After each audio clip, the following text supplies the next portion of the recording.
Hello, I am Jaime Elizondo from Real World Ranching, and as you know, our goal is to help you achieve maximum productivity while improving your land the fastest. We need to realize that there is more than one way of doing or implementing something to get the results we desire or need. When we are managing living systems or environments, along with the symbiosis between our livestock, our grassland, the soil life, and our economic needs, we should always remember this and not become dogmatic or rigid. Following dogma or being rigid will create the opposite of what we want or need. We need to be creative, use our interpretation of what we observe in nature to help nature achieve the highest productivity, resiliency, and complexity, which is what nature is always striving for. In real-world ranching, we are very careful to not contradict nature, as that would be very expensive and against our goals of creating a better environment with the help of adapted livestock managed and bred correctly. The birthing season also plays a decisive part if we have adapted genetics that can use our natural forage flow throughout the year with higher conversion efficiency to saleable products. Isn't that what we need? Higher productivity at lower cost? That is precisely what we are achieving in many parts of the world by applying these universal principles. Have you ever felt that there is more than what you are doing at your ranch or farm to improve today's and future productivity? Have you wondered why is it that livestock genetics of around 60 to 80 years ago were easier to keep in good body condition than modern genetics? I can sure see the difference by traveling and teaching my classes around the world. Then there is a matter of environment degradation. The more one travels the world, the more convinced we will be that the environment is degrading at a very fast pace worldwide.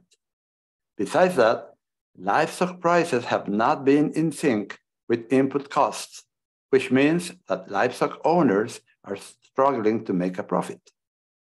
We all can relate to this, as 50 years ago, we could buy a new pickup truck by selling 11 finished steers, where today we will need 33 or 44.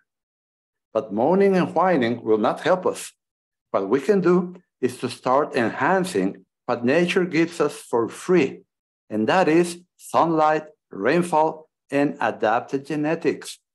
Today, I am going to describe what are the 4 pillars of real-world ranching and how, together, those 4 pillars will help you achieve spectacular results in environment productivity, resiliency, biodiversity, and profitability. We know that the higher the number of productive females we can maintain at a low cost per ranch or farm will determine our profits. We also know that the higher number of productive females we can maintain, our forage productivity will be higher, provided we follow a grazing program that avoids overgrazing. Now, let's go back and remember the definition of overgrazing. Overgrazing happens when we allow our livestock to graze a plant before that plant has fully recovered from a previous grazing. The implications of this very simple definition of overgrazing are that anytime you allow overgrazing, your plant's roots and vigor will diminish.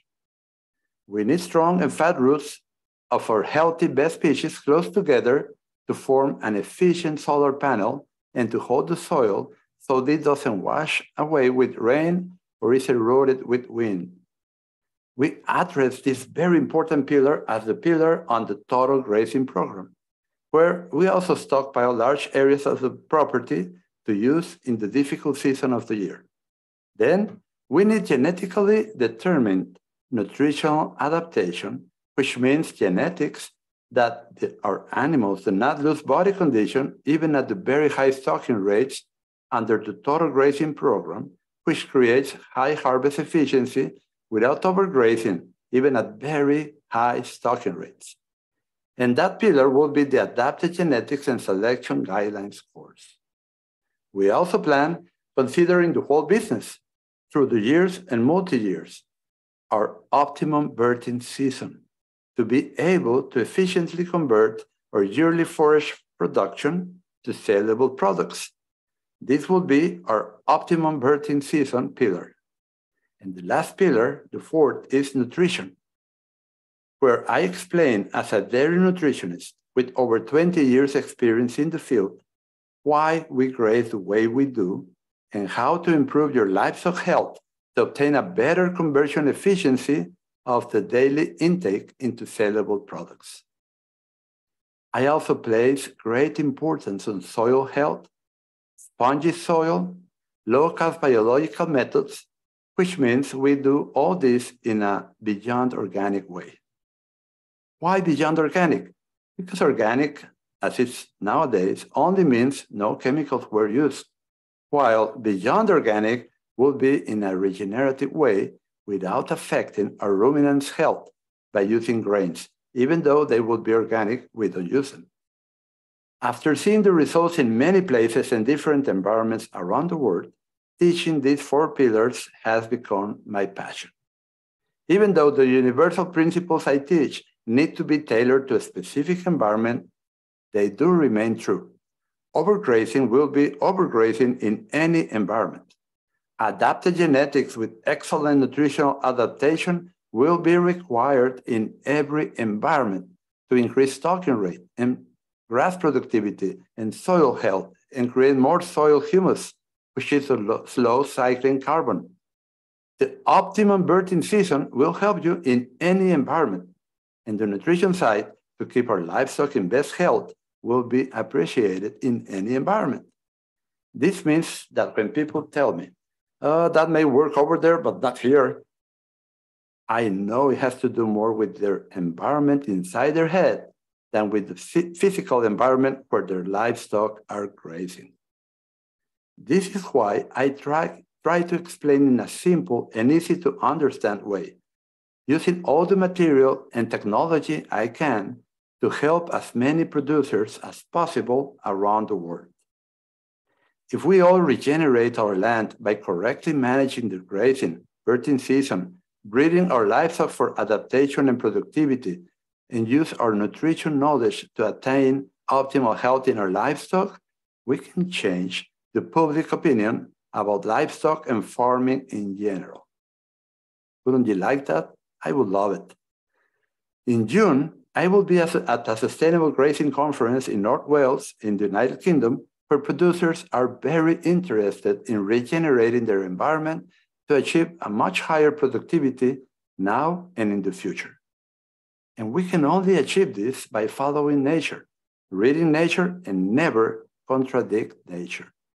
If we do this correctly, we can change the world. Conclusion and review. Number one, when managing the symbiosis between livestock, grass, soil, and our economic needs, we know that there is more than one way of getting good results. We need to be creative and know how nature works to get the best results at the lowest cost by using biological methods.